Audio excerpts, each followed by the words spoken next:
この番組はご覧のスポンサーの提供でお送りします。Alrighty, welcome everyone. I'm Teeaboo and I am here for Mushishi episode 13. Last week we watched episode 12 and got some backstory on Ginkgo. And also found out that there is no backstory on Ginkgo because Ginkgo's backstory is the complete loss of self and loss of memory and emergence as an entirely new being with only tiny remnants of his previous self as Yoki. It was a really fascinating episode, a gorgeous episode, and a scary episode in a lot of interesting ways. And in the way that many of these Mushishi episodes do, it covered a lot of bases and a lot of really interesting emotional moments in really interesting ways. Now we move on to episode 13. This is the actual, if the first season is truly broken into two cores, this is the end of the first core. No idea what to expect here. Didn't know what to expect last time. Basically, never know what to expect with Mushishi. I assume we will have some sort of thing going on related to Mushishi, and Ginkgo will find it and either solve it or try to change things with it or something. And it'll probably be really interesting and kind of haunting and very beautiful. Awesome. Let's watch it. Two versions, picture in picture in the description, timer on YouTube, beep beep timer. Let's go.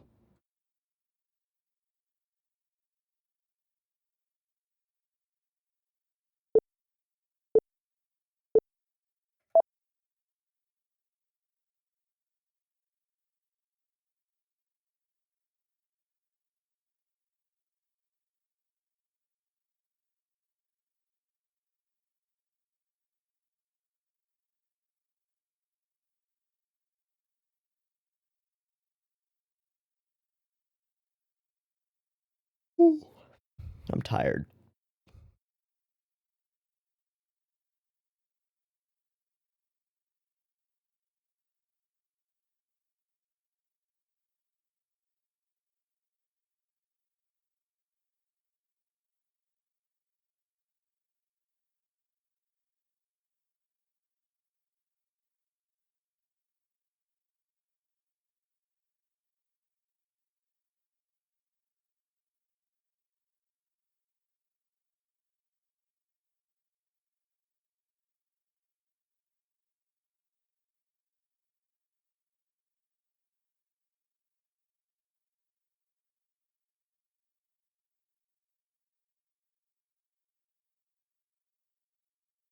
Ooh. All right, Mushishi. Let's go.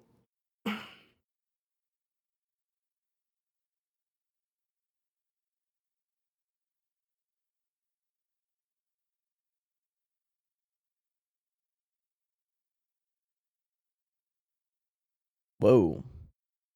Cool music start. Running from something?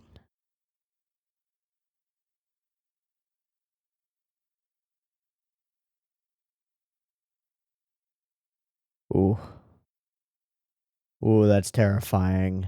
Just, it's like the River of Light. Just a bridge over an abyss. Don't step on a board that will break.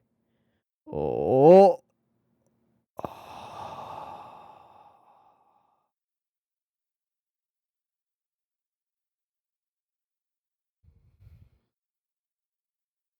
One night bridge. Okay. Wow. Well, that's a start. Where do we enter into this story?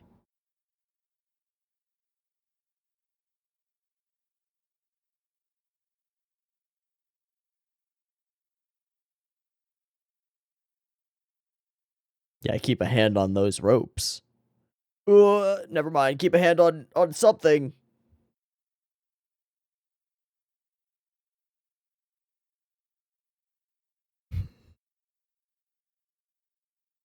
Yeah.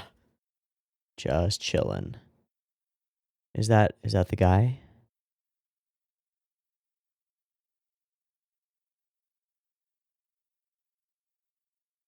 Huh.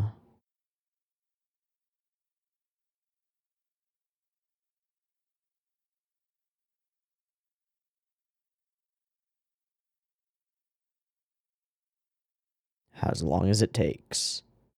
What are you here for?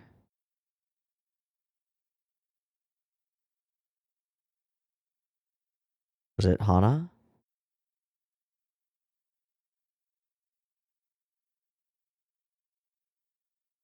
Hmm. Whoa. What? Whoa. Okay, that was 3 years ago. Lost something? Huh.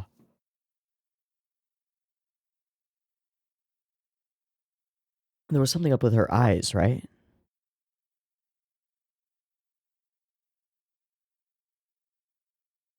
Okay, they're just dead. That's a strand of something. Whoa. Okay.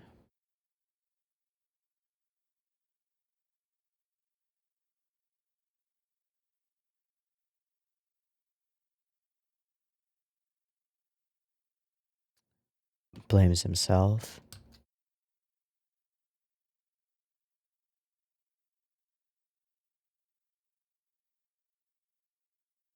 Cool. What's in the river? Cool.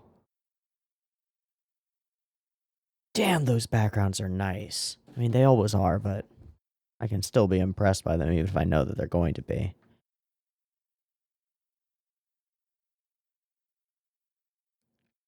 They ran away.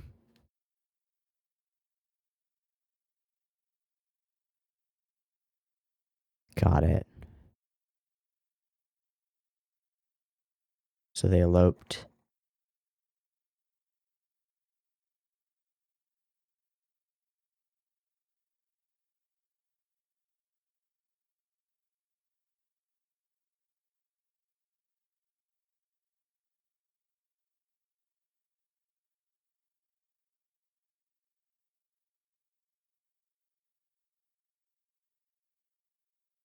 Oof.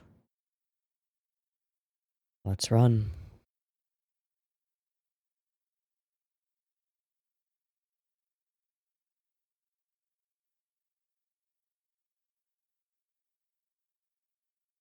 I love this track. It's simultaneously like it's mysterious without being sinister.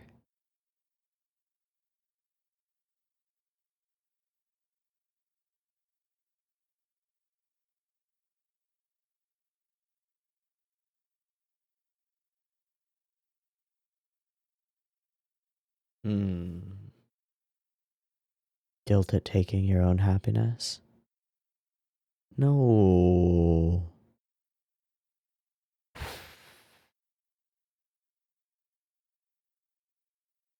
Oh, I don't like that. Oh, I don't like that. Of course not. Reaching out, she backs away.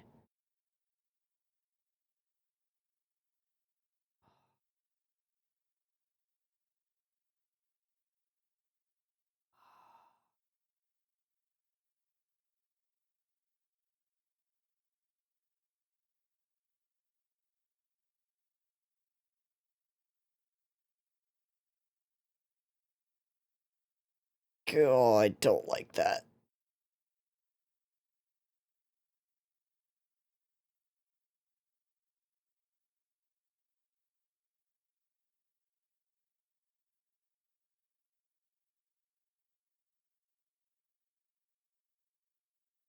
Yeah, what caught her?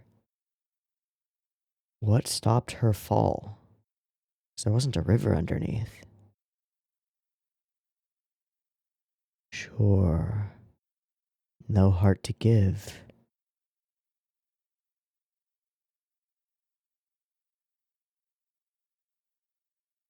Please explain what that is.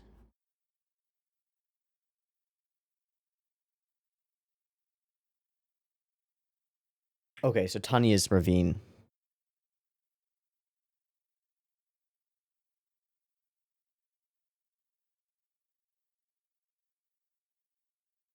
Die on the night when the one night bridge?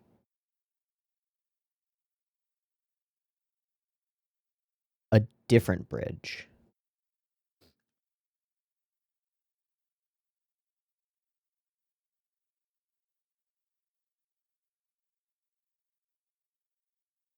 Whoa, now we're gray and black. Some kind of mushi? Oh, this is an infestation?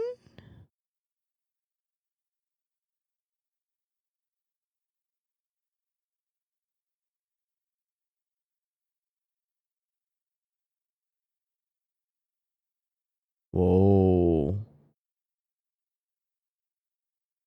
Those are what caught her, to an extent?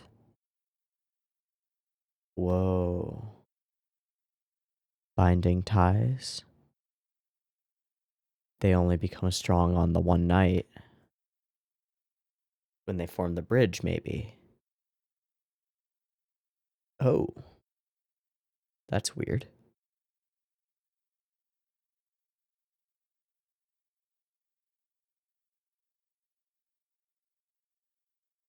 Yeah, everything has been dark today. I think tonight's the night.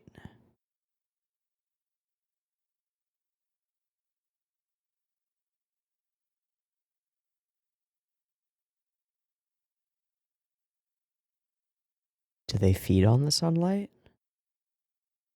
And this area lacks it for some reason? Hmm.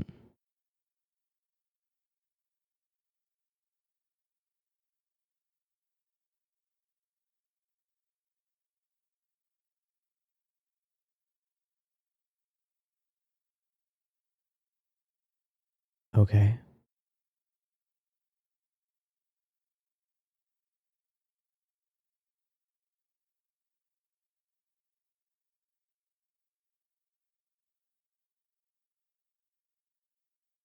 Okay.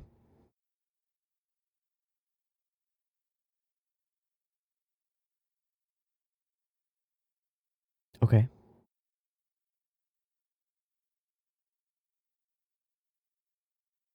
Forming the bridge once a year. So it's a migration. Whoa.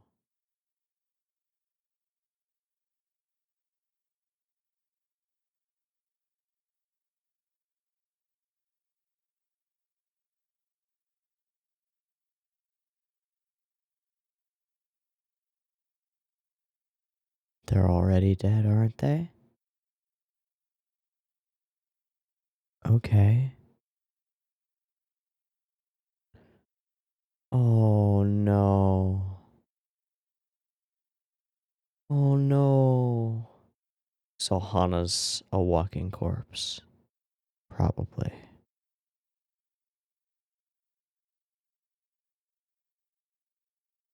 Or she already is.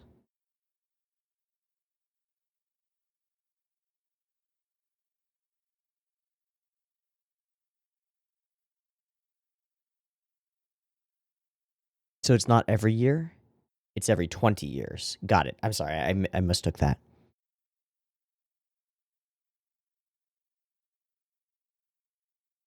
That's why she sits in the sunlight. She's not alive. So this is about letting go? Oh no. Oh, we've got color again.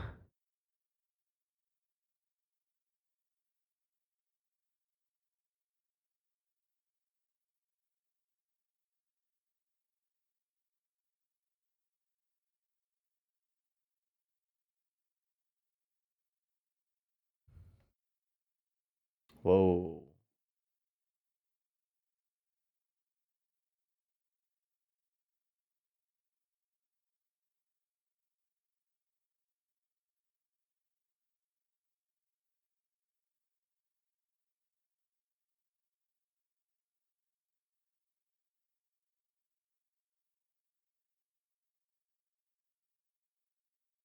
After 3 years? Oh, you've been holding on to it this whole time. Oh, but that's so much. Oh, thank good.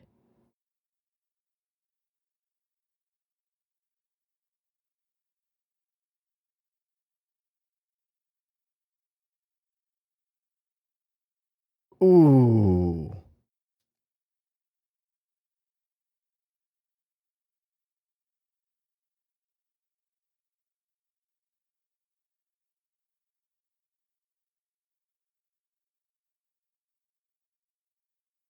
Thanks, man. Okay. Your little place. I was hoping to live here with Hana. You are? Why? Not with Hana still here.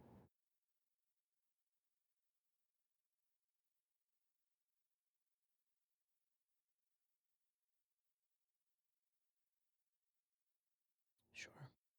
Sure.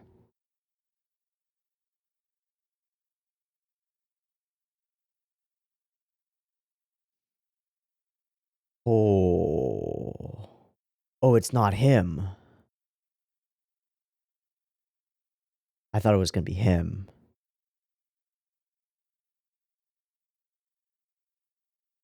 What a scene.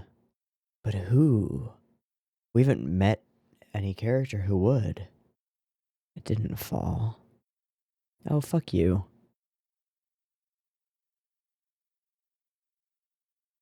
Good luck with that. You might have to climb the ravine, my man.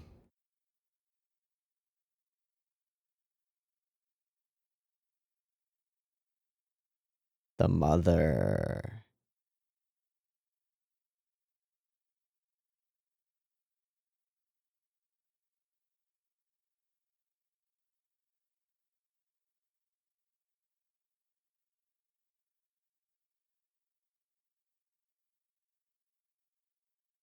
What's going on here? Oh, oh. They're leaving the bodies. No, they're not. The opposite. Okay, never mind. Yeah. That was super creepy. What a creepy idea. Hi, Hana. Oh. Um. Uh. Today's the day. Oh, Zen isn't there. Okay. Hi, Hana. Oh, just walking straight past you. She's not Hana.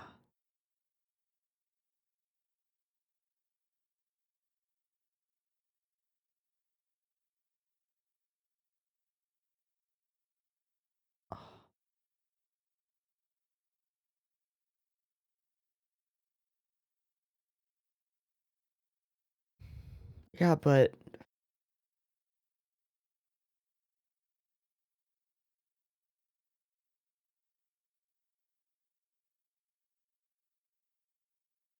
I don't know, man. Oh, they're gonna fucking shit fuck.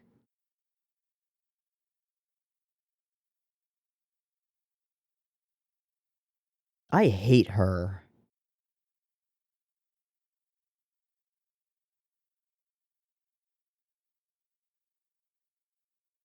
There it goes. There they go. Today's the day. And she's gone. She always was.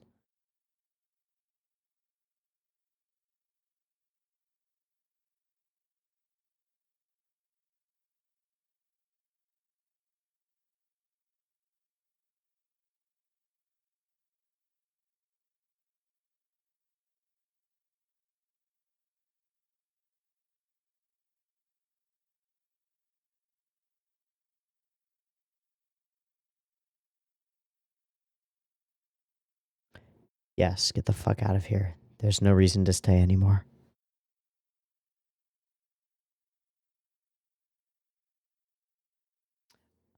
Cross the one night bridge. Oh.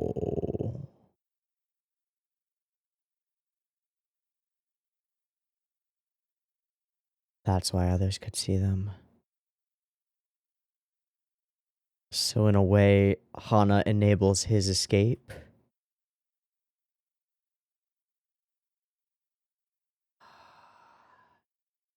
letting go of the ties that held him here.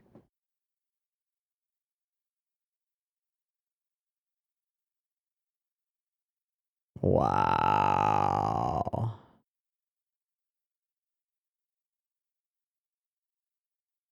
Wow.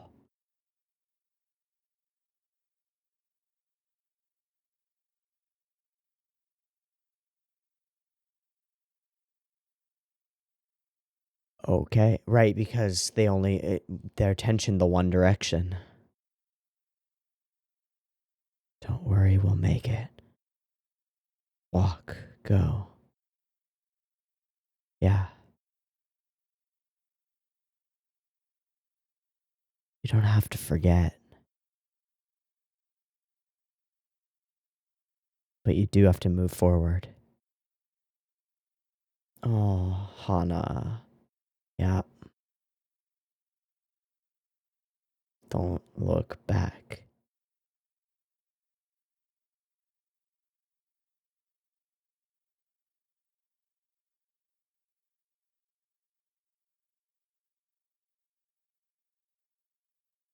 She died.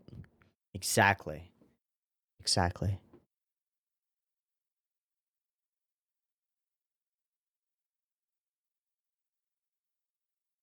Oh, you're going to give up now?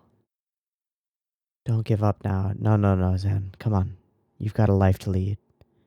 No, it wasn't. She was just a husk. Yes, you can. Snap. And Ginkgo can't go back to try to grab him. Hana catches him?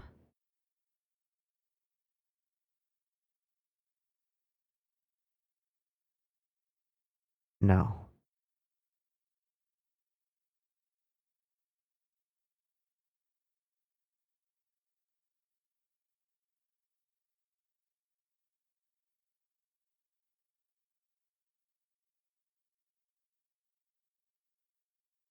Right, with no bridge, how can you know?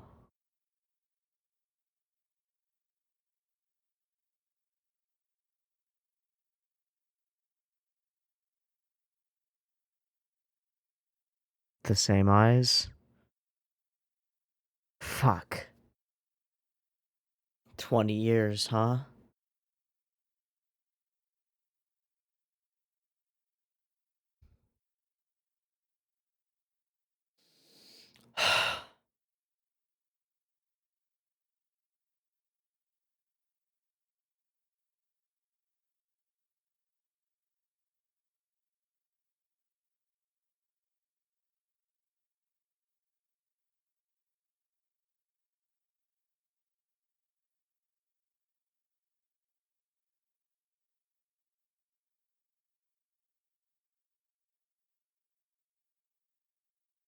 Absolutely devastating. Absolutely devastating story. Fuck me. Music in this one is so goddamn good. But fuck.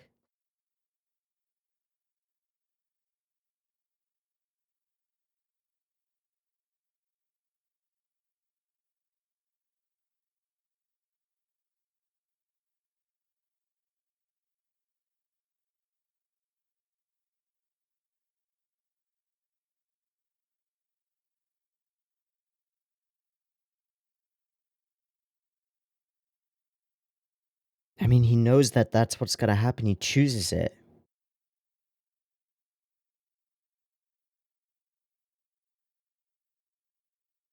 It's like the flip side of the journey into the sea episode. You know, with the guy waiting at the seashore. Because that one was regrets and the importance of letting go of them. This one, he doesn't let go. And so he's dragged down.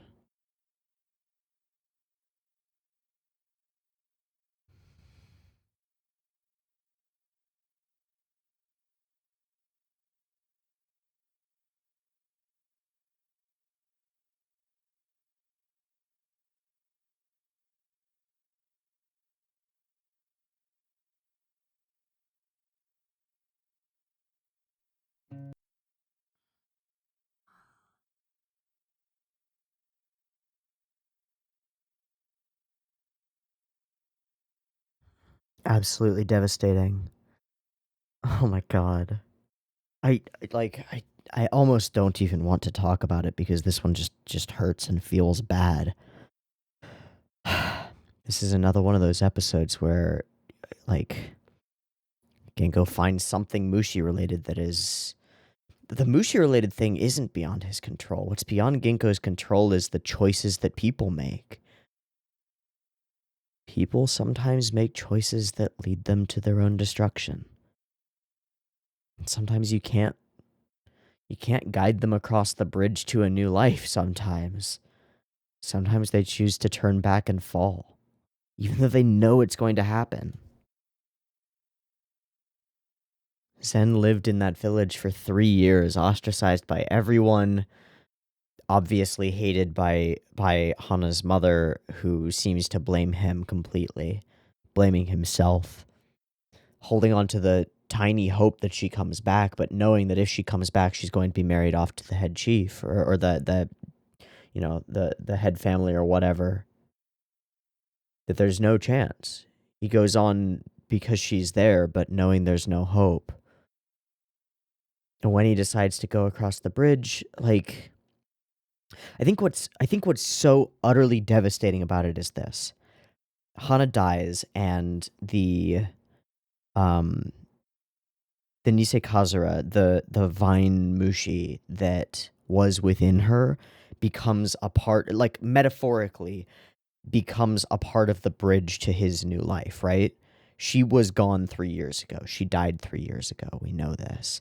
And yet a part of her, in a way you can imagine, forms the bridge that he can cross.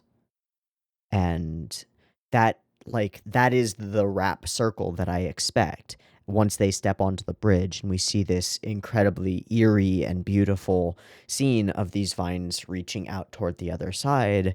It's like, okay, there's freedom. She's been dead, but her, like, last act that you're going to see from her is to create the steps upon which you can walk. And he says, I cannot step on her. And he turns back and he dies for it. That's what's so heartbreaking to me, because it's like the opposite of the episode with the boats and the mushi out there in the fog. Because there we had someone who was holding on to an impossible hope for oh so long, and Ginkgo is able to convince him to not give up on living and to see the shore again and to want to return, to recognize that his lover is and has been gone and there are other things for him to live for. But unlike that episode, he doesn't have, like, the fishing village that starts to accept him and things like that. Doesn't have a reason to hold on to life except for Hana, and she's gone. And so he dies too. And Ginkgo can't stop it. At first I thought this episode was going to be about ties that bind, because we see this thread. And in a way it's precisely that. Strings attached. And the inability to let them go or cut them free.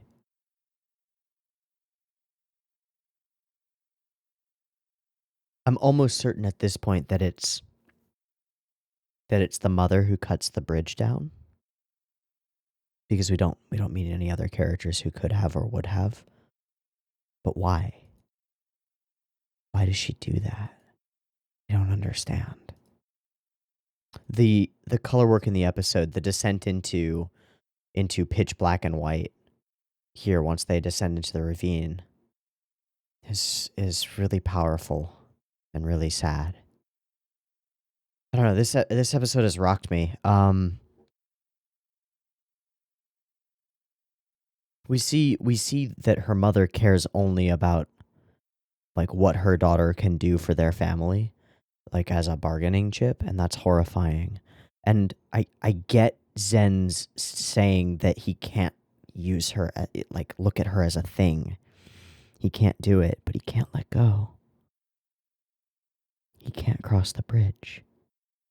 The bridge itself is it's such a fantastic metaphor. The tunnel to a new life, a new place, a new world, and you cannot take a step backward once you've stepped onto it. Once you try to get out, you can't return. But there's something else too, which is that Zen thinks that he has to forget all of it in order to cross this bridge, that he has to forget Hana completely. And I don't think that's true. I think that a slight change in attitude from Zen can allow him to cross. If he sees it, if he chooses to see it as living on, as what she would have wanted, as what she is actively enabling for him, as she is part of this bridge. But he gets a few steps in and is reminded of her and cannot let go. He is bound. His strings are still attached. I mean, that's why he stayed in this village that ostracizes him for 3 years after she has been nothing. It's kind of hope, but it's just an illusion of hope, right? But even that illusion is enough to keep him held. For some reason, it evokes something that makes me feel something about like an abusive relationship, or not quite Stockholm Syndrome exactly, but that kind of a thing where you stay somewhere even if it's bad for you, because there's this hope that it might change. He fails to cross the bridge, and so he falls and he dies, and is subject to endless non-existence, another 20 years of not being. And I doubt that anyone in the village is going to take care of his living corpse the way that they did Hana's. They had a reason to take care of her. They hoped that she would come back and be marryable. I love how powerful this episode is. I hate the way that it makes me feel. I really hate the way that this one makes me feel. And that's a testament to how incredibly well done it was. Just the scenes of the bridge, the opening scene of them going across the bridge with the lantern, the moments where we see the tendrils reaching out across are so beautiful. And I will also say that Hana's character design is so unique, regardless of the state of her eyes. Even when we first meet her, a very unique looking person. And I think more than anything throughout the entire episode, the most powerful thing is this, like, this musical motif, this riff, this thread of melody that runs through the whole thing. It's so, again, it's mysterious without being quite sinister, but it's also dark and a little bit scary. It's so perfect for this episode. I'm really impressed with the music use in this one. And as usual, impressed with the art and backgrounds and such as that. But God, this one hurts. We're gonna move on and we're gonna watch another episode. I might have more to think about and say about this one, but I'm gonna need a minute to like psychologically reset a little bit. Because that was rough. That was rough. I'm gonna take a bit. I'll see you in a little. Peace. Alrighty, welcome back. We are good to go for episode 14. I have taken a good 10 minutes or so to try to get undepressed from the last episode, and it's not working. So we come into this episode with me pretty fucking down, honestly. Just to let you know where I'm at. That was, I don't know, that was a lot. I considered just recording a little thing where I'm like, I'm just not going to watch more today, but I do want to watch another episode. We'll see how the next one goes. I do think that there's something useful about episode 13 in being an object lesson about being willing to let go. You know, I talk sometimes on this channel about being willing to to stop staring into the abyss and try to leap across. If you're in a tough place, that the willingness to let go of the things that are holding you there is extremely important for your ability to survive and continue as a human being. And that episode is like right on the money for it, but it's not the way that story is usually depicted is the somewhat joyous leaving things behind and finding something new and beginning a new existence. And instead this one is what happens if you can't. And I don't like thinking about what happens if you can't, because I like to focus on the positive of what happens if you can. And I guess in a sense it's important to be reminded of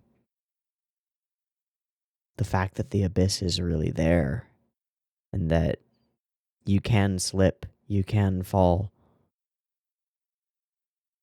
I don't know. Let's watch episode 14. Hopefully, I don't know. Hopefully it's livelier. Let's go. Beep beep timer for 14.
I will say that the OP helps.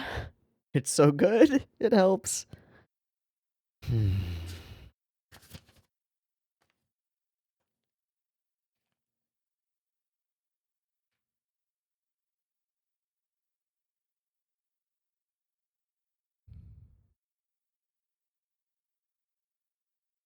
Okay, bright skies, green. Okay, I sure am.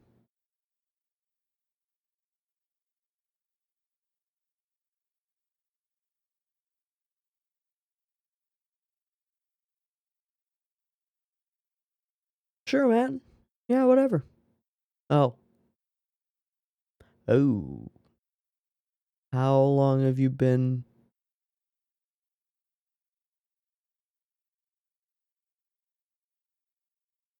You've been in this forest for 3 years?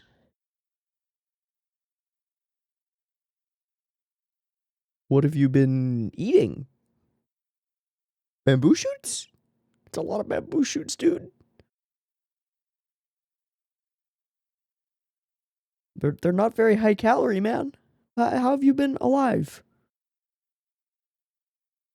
Okay. Why'd you climb up? Yeah, it makes it even harder for you to get out. Yeah. All right. Magic forest. This forest is magic.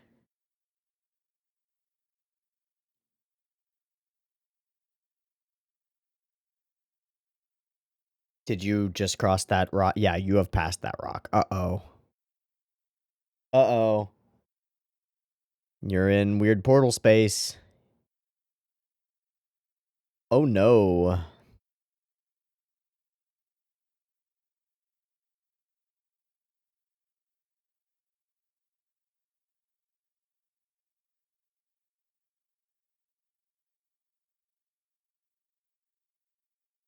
Were you?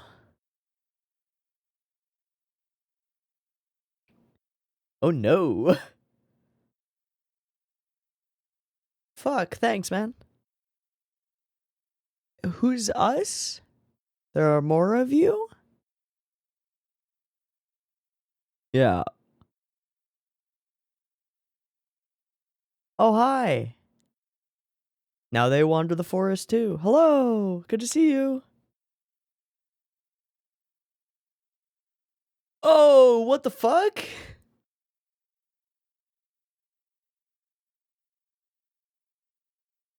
I mean, great. He's stuck here too. Sup?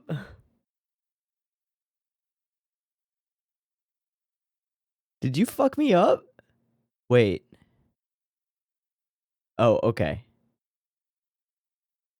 For a second, I thought it was like a I have to trap you here so that I can get out sort of moment, but no, don't think so. What the shit? At least find out where his house is. Seems to totally wish you well. Be like, all right, well, you're stuck here. Have fun, bud.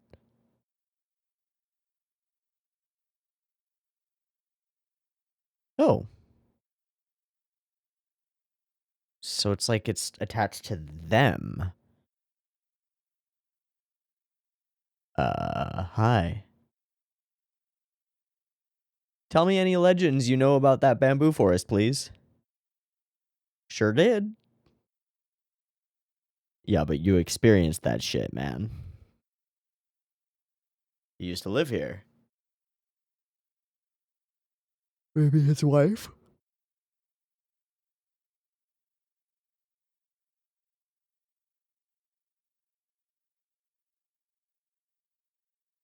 Why, why don't you tell me the story, please? Oh, hi. No, I did.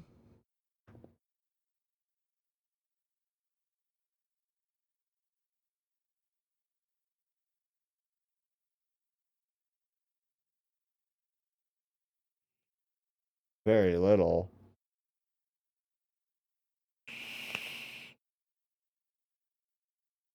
He's protecting it, maybe? Hmm.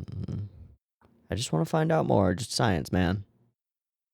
Oh, are you familiar? Do you want a way out of here?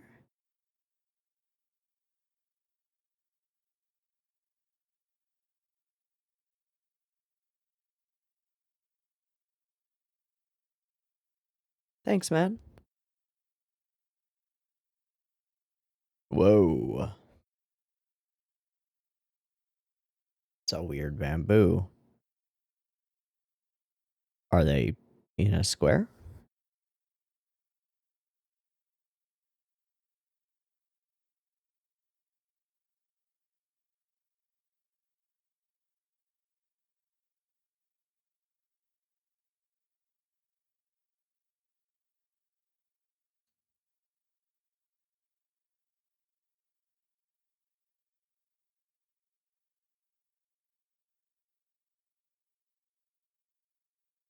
Ooh.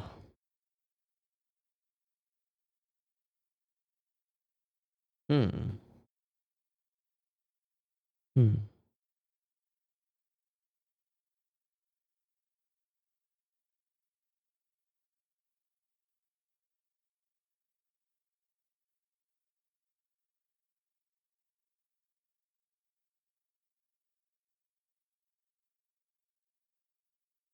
Is that a foul exit? No, I don't think so.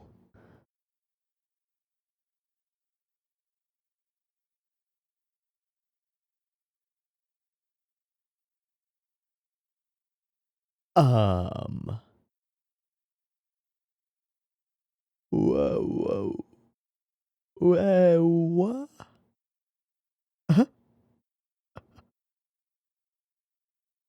Sure. Was just a child. Is she now your wife? Uh-huh. Yeah, okay. Cool. Thought so. Right, great. Okay, cool.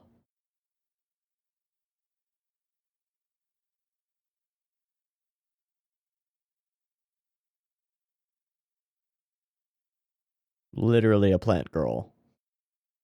Cool, cool. Yeah, she's nice. Seems nice. Oh.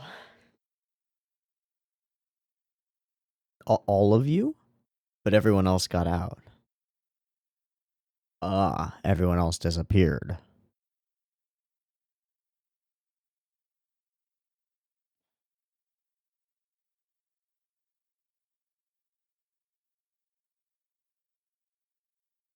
So you inherited something. Certainly. Testing things out, jerk. But good-hearted jerk. Fully lets him go.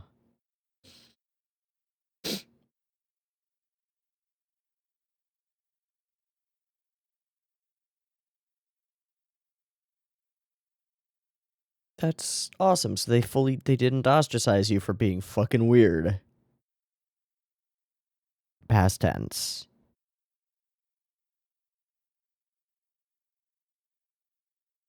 Yeah, at a certain point, it's just weird. Why would I be with you? Oh. Alright, Kisuke is a fucking bro. This is a good dude. With a bamboo shoot, baby. Oh, Jesus, what the fuck? Oh my god.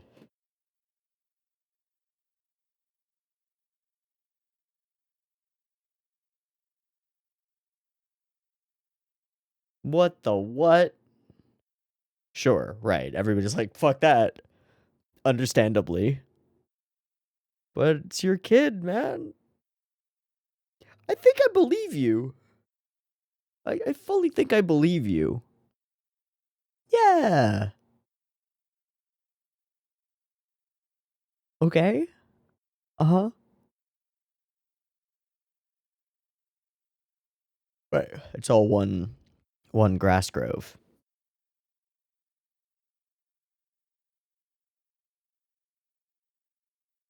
Okay. So they're parasitic. Oh. They're mutualistic, not parasitic.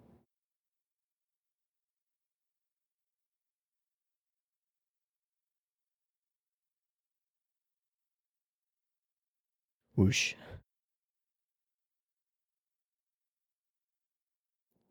Yeah, I mean, I'll believe that. My daughter was born as a bamboo shoot baby. I get it. Yeah, and you love her. Great.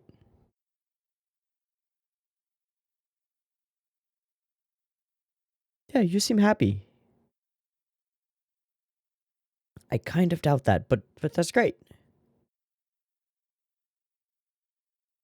He can't leave the forest because he's part of the family. He's part of the roots.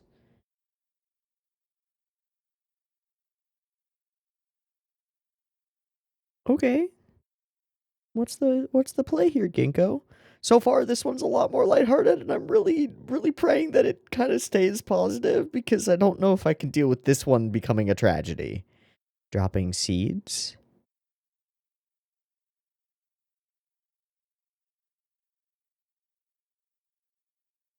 Oh. So he can follow where he stops and gets bounced off. I thought it was so that he's creating a more of the village or more of the the bamboo grove. This is interesting. Hi. Okay.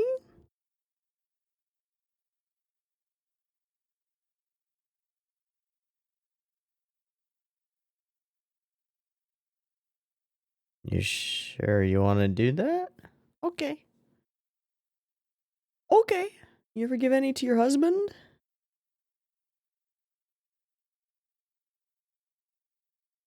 Yeah, you did, and then he became unable to leave the grove. Interesting.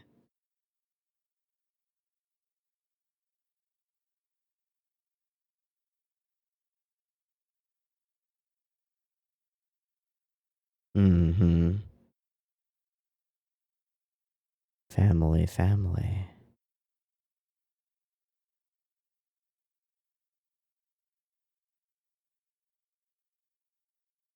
That he does stay.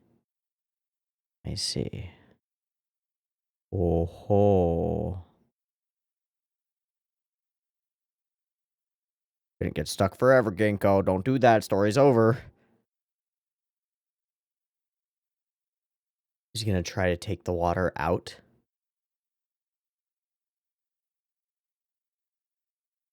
Can't. Well, don't drink it. Absolutely don't drink it. Whoa. Oh.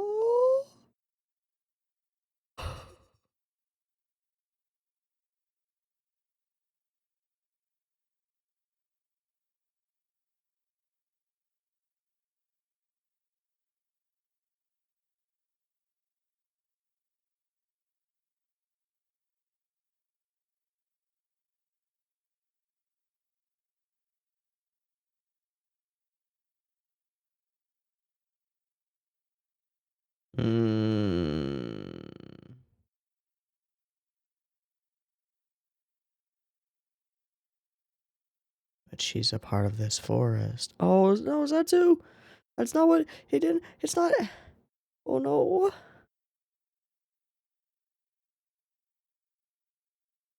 He doesn't want to abandon you. He loves you. No, no, no.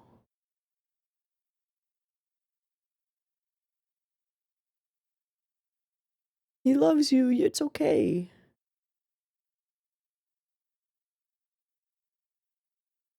Hi. Hi, guys.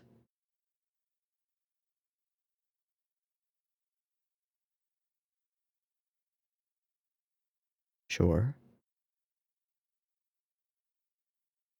And that's transmitted through the water.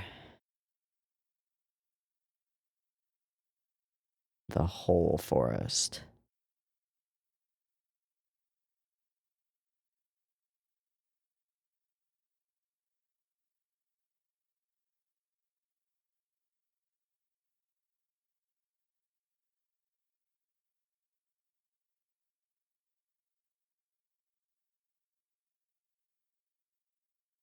Whoa.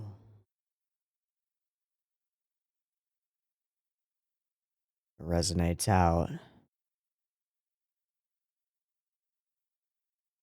So, Setsu probably unintentionally trapped you by doing that, and now she blames herself for it.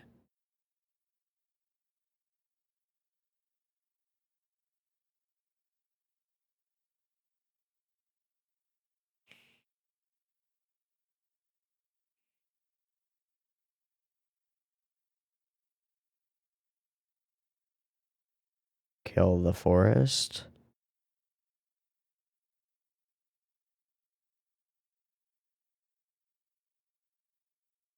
I mean, yeah, Setsu is part of the forest. Don't do that.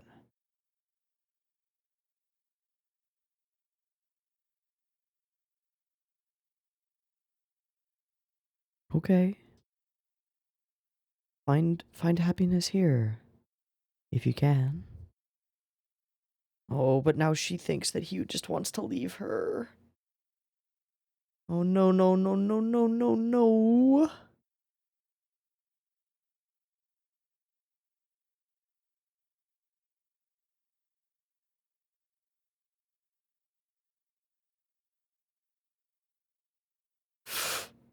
No, no, no, no, no, no, no, fuck, fuck, fuck, fuck, fuck. Can't do it. Can't do it. Physically cannot. It commands you to... Yep. Mm-hmm.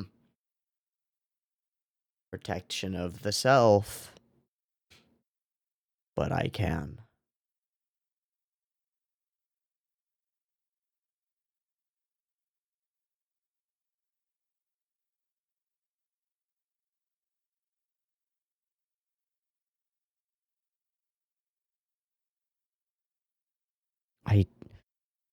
Right.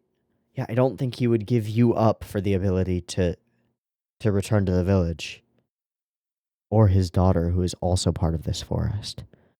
No.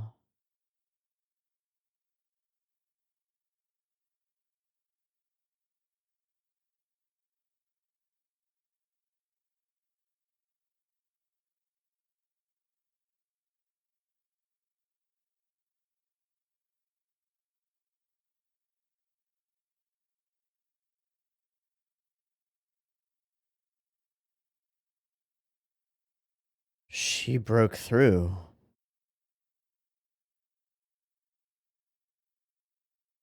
Whoa. Whoa. What the fuck? Oh, that's the fucking creepiest thing. Oh my god.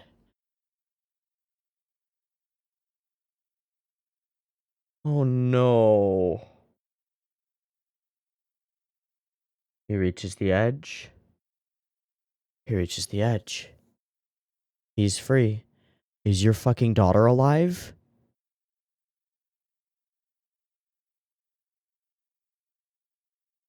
And the village rejects him now.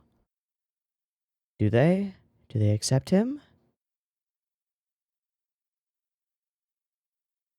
Fuck. Fuck.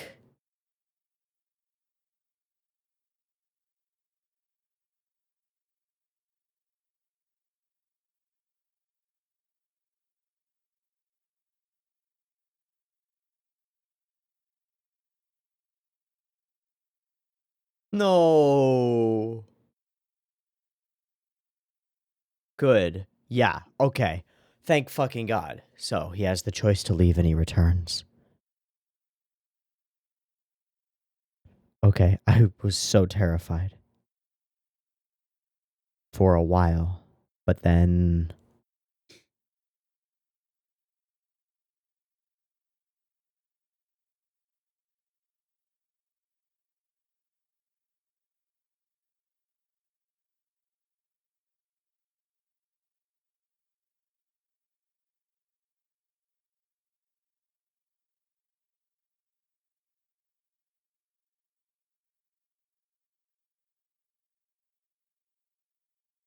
No, no, no, no, no, no, no, no, no, no, no, no.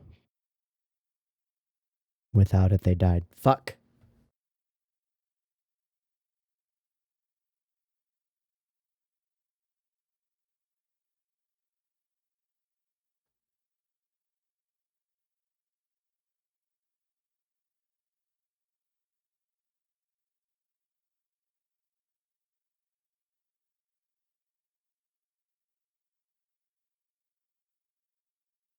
Yeah.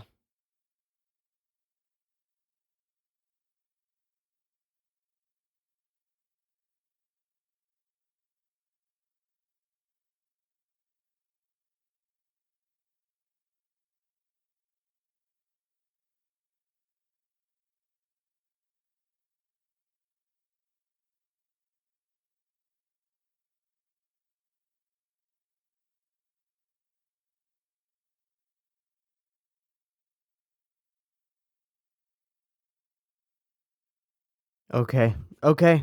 Okay. Okay. No, okay. Yeah, yeah, yeah. Okay.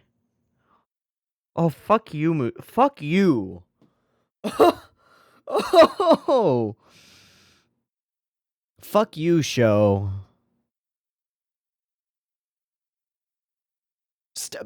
I mean, that's fucking fucked up. I'm incoherent.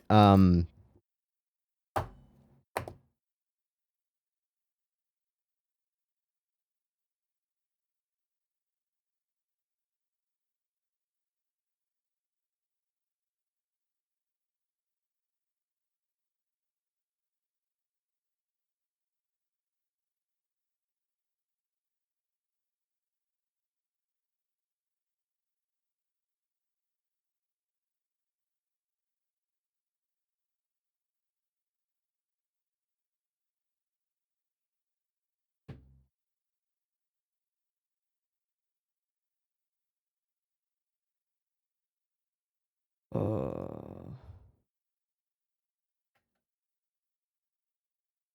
God damn. Oh my fucking fuck. I genuinely am going to have trouble expressing this into words. Um, that yeah, that's evil. Show. That's evil. That's not okay. That's so not okay. Make me fall in love with this little family and then watch them destroy themselves. Literally destroy themselves out of love for each other. I mean, there's an element to it that's a flip side or a comparison to the previous episode where we have the woman wanting to allow her husband some freedom, right? Not wanting to trap him, but also being so happy that he is stuck with her, but being willing to let him go, and so willing that she is willing to destroy her own family to allow it, right? It's precisely the opposite of why Hana couldn't leave. She couldn't leave because she couldn't do that to her family. She was too stuck there, too attached to the strings. And in this case we have the opposite where she's willing to cut down her own family, weird and ostracized family, right? Not looked upon favorably by the rest of the village in order to allow her husband the freedom to leave. And she kills herself in the process, and their child, fully sacrificing herself for him, but destroying what he loves in the process. Ah! This is a beautiful episode and bright and far more cheerful throughout the run, but that last segment of roller coaster ride has fully discombobulated me, and I feel utterly bamboozled. Not in like a this episode tricked me sort of way, but uh, get this happiness, and then 6 months later we return, and they couldn't survive in this place until those regrew. I really like Kisuke. Um, Now, I mean, there are some elements here that are a little bit creepy, like, oh, hey, you're a traveler. Let me just use you as a test subject to see if this happens to you. The mechanics of like a forest community that is run by these mushi and actually like controlled by them to an extent, physically controlled, is somewhat creepy and somewhat beautiful in a weird way. It's kind of like a controlling family that he is married into in a terrifying way, trapping himself, getting stuck there, but being willing to do so because he loves his wife and he loves his daughter, and his own family doesn't respect them. You know, it's like he married a family from a different ethnicity or a different like tribe or a different group or something, and is thrown out because of it. The imagery of the forest itself dominates this episode, and it makes sense why it does, because it literally dominates this episode. It dominates the actions of all of the characters. The striking imagery of the white bamboo itself is beautiful. The way that the backstory unfolds is really brilliant. Like the way that we get little bits of revelations and come to understand the full scope of what's going on in this forest is really interesting, and it walks this line between like, that's a little bit creepy, oh okay, that makes sense, okay, that's still a little bit creepy, oh okay, I guess it makes sense, and that's okay. You know, as long as there's this sort of I don't want to use the word for this, but I don't have a better word, this sort of consent from Kisuke. He's like, yeah, I'm okay with this, I love my family. It was still a little creepy, but it's okay. Oh, but then that ending is scary. Spooky scary. I guess more than anything, this is the story of two types of families. We have the initially really communal family of the village where Kisuke comes from, and the family that is literally like semi-sentient tree mushi, that pretend to be trees but aren't, pretend to be bamboo forest but aren't, and suck nutrients from those trees but also give back in a strange way, have this weird mutualistic relationship, but it's one that's kind of built on deception and like pretending, like just that they create human creatures that are themselves actually part of the forest is odd. Very strange, a little creepy. But these two families clash. We see Kisuke being, and what I mean by the communal nature of his family is the village itself. Before they find out about creepy tree shit, they all like work together to raise them and like send people and help them and are great and really cool up until the moment that they see a fucking bamboo shoot go ah, ah, which is, I will say, one of two extremely striking and very creepy and unsettling scenes in this episode. The other being when the fallen bamboo shoot climbs up on its little legs and starts moving super fast. That's some nightmare imagery. That's some Junji Ito. Fuck that. I'm done. I'm out. Kind of creepiness. But this sort of clash between these two families, this one that's very insular and very kind of like traps people into it, and this other that's initially very welcoming, but then very exclusive when they don't like something. And the welcoming only extends a certain direction or a certain distance. They think that these other trees are going to, quote, make my child miserable, right? There's this tribal mentality of like, you're coming in and you're causing problems for us, therefore you must leave. And then we have Setsu herself, who is struck by, she overhears these conversations and she understands that Kisuke wants to, like, he doesn't want to leave her, right? But he wants the chance to go back to the people that he loves, which makes all of the sense in the world. I can't help but think that if there was a little bit more communication between them, there might be a better solution. And I don't know, as I think about it, I'm not sure how I feel about the ending. I assume that the crying that we hear is the rebirth of Setsu and the daughter. But now he will be alone in this forest raising his wife and the child of himself and his wife, which is super weird. And I don't know how to feel about that. I don't know. I'm glad emotionally. I'm really glad emotionally that there's this like hope of life returns and recycles and etc. But I feel like narratively and like intellectually, I think the episode is stronger if we don't get that and we come here and they're fully just dead. And I would hate that and I would feel real bad right now if that were the case. And I feel less bad because it's not the case, but I'm not sure that it's the best way to play out the story. What I mean is I don't know in the metaphorical context of like these are two families and a family dynamic, and there's this internal family dynamic about wanting to give your spouse some level of freedom but also wanting them to stay with you, and that spouse's desire for freedom kind of being the thing that tears Setsu apart from her own family. Like she turns a blade against her own parents, very literally, and says when she does it, she says like, I am my own person. Like you cannot control me. And that is the moment that she's able to actually swing the axe into the bamboo shoot. But like, shit. I forgot where I was going with that train of thought. Oh, her guilt because she wants to enable him to leave. And his wanting to leave is the thing that causes her to take these drastic actions. I feel like they could have talked. I feel like they could have talked. She didn't need to kill her parents to let him be.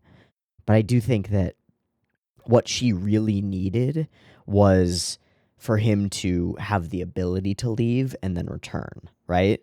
If she feels like he's only staying because I've trapped him here, then our relationship is a sham. But if he has the ability to leave and finds out, regardless of what he finds out about his other family, but he returns and chooses to be with her in this forest regardless, then that's beautiful. It's just that there's a huge cost to allowing that. This one's also really thought-provoking. Major major roller coaster there at the end. Big up and down, up and down. Whereas episode 13 that we just watched was all down. That was just I know I'm still shaken from that one, absolutely. I really like Kisuke. I like his interactions with Ginkgo, and he's kind of funny in an interesting way. And I like Setsu too. She seems to be really warm-hearted and pure, if that makes sense. And both of them seem utterly devoted to each other. It's just that he has also a devotion to the family that raised him, the community and the village where he was. That need for some level of freedom. And I think there is something very real and metaphorically powerful about, like, being in a relationship where everything is basically as perfect as you could want it and still feeling like you're trapped. I know that I have this issue in relationships sometimes, where the relationship can be going super well and I still feel trapped by it. By that level of bond to somebody, and you might call that just commitment issues, which is, I think, fair. I think I definitely have some commitment issues when it comes to relationships, but this is an interesting way of looking at that, because I don't think that Kisuke has what we might call commitment issues. I think he just wants the knowledge that he has the ability to leave, right, and then the ability to choose to stay. And I think that Setsu wants that for him as well, even if it tears her own family apart, and it does. It's heartbreaking. And there's an element to this story that feels almost in a weird way kind of like the Gift of the Magi, that parable where both of the spouses in Gift of the Magi sell the thing that they love most about themselves to get something for their loved one, and both of them get things that are for the thing that is sold, right? Like he buys her in the Gift of the Magi a set of like beautiful ivory combs for her gorgeous hair, and he sells his father's watch to do it. She sells her hair, has her hair cut off, and sells her hair to get the money to buy him a beautiful chain for his watch. And both of them, like, the gifts that they get each other end up being useless, but the sacrifice of self for the other is what makes the story kind of beautiful and also kind of sad. And also, sometimes maybe you should just talk to people about what gifts you're going to get them. I think that the surprise of gift giving is super underrated. I'm sorry, is super overrated. And the being surprised about what gift you're getting is really super overrated. And I think people should talk more about what kinds of things the other person actually wants. But that's just me. Lots of people love surprises. I don't. And I don't know, how many times have you gotten gifts from people who should know you that are like, I have no use for this, or like, oh, I already have one of those. Maybe we should have talked about this. I don't know. I get something of that kind of vibe in this story. And it's not because of the nature of the story. It's because of the nature of the two characters who obviously care more than anything about each other and are willing to sacrifice of themselves for the other. But they take those sacrifices too far to the point where they end up hurting themselves so much that the other who loves them so much is hurt by seeing them in pain, right? Like, Setsu destroys her family and ends up killing herself for her husband, and that hurts him more than anything that she could have done, right? This is a really interesting episode. I like it. I mean, I'm happier about the way this episode played out than I am about the previous one. I don't know if I think it's as powerful as episode 13. Episode 13 is a rough one, and I think 13 is the roughest that we've had. Because even in the one with the sea, where the man meets the sea, or where the sea meets the man, I don't remember which one it was. There's this sort of, yes, you lost your loved one, your wife, but you have a chance at a future, right? You can move on. And 13 is just brutally harsh, in that people can destroy themselves for no reason, for no benefit to the other. In this one, Setsu does destroy herself and her daughter, and her family in this forest for him. But there's reason for it, and it's beautiful even if it's ill-advised. Shit, man. Shit. This has been the roughest day of Mushishi. Um in part because I came into this tired and sore, and I'm physically in like soreness pain because of lifting yesterday and stuff. But then I come in and I get hit with episode 13, and that just sort of like I gathered my momentum to watch Mushishi today, and like, all right, we're gonna do this. It's gonna be interesting. We're gonna analyze this. We're gonna see what we can glean from it. And then I got fucking smackdowned in the face. I feel like I got clotheslined by episode 13. When somebody holds out their arm and you run into it. That's how I feel about episode 13, is that I'm moving forward and then suddenly something is in my way and I'm off my feet and on my ass. And then we get this episode that picks it up with some levity in the first, like, 7/8 of the episode is pretty light, and then it gets kind of not so light at the end when we see the village and they reject him. Ginkgo leaves, comes back, and finds that the fucking wife and daughter are dead. Bye. Rip. Gosh. Powerful couple of episodes, rough couple of episodes. I ow. Ow. Ow. Yeah, let's wrap there. Ow. I've been Teeaboo. This has been Mushishi 13 and 14. I hope you've owed as much as I have on these. I don't wish pain upon you, but sometimes pain is necessary to get this kind of a lesson, and I think 13 has some really valuable lessons. I don't think that I could possibly call either of these like a favorite episode of Mushishi. They are both harsh, and I do not want to experience any of those feelings again. But there's definitely some value to these and some really interesting stories to be told here. So I guess that you've watched these critically and gleaned something from them. If you have other analyses or other perspectives on these episodes, I have trouble relating to some of the family dynamics in this episode in particular because of my relationships with my family. But if you have things that you relate to about them, feel free to throw those in the comments. I'll read them, and I'll see you next week for more Mushishi. Peace.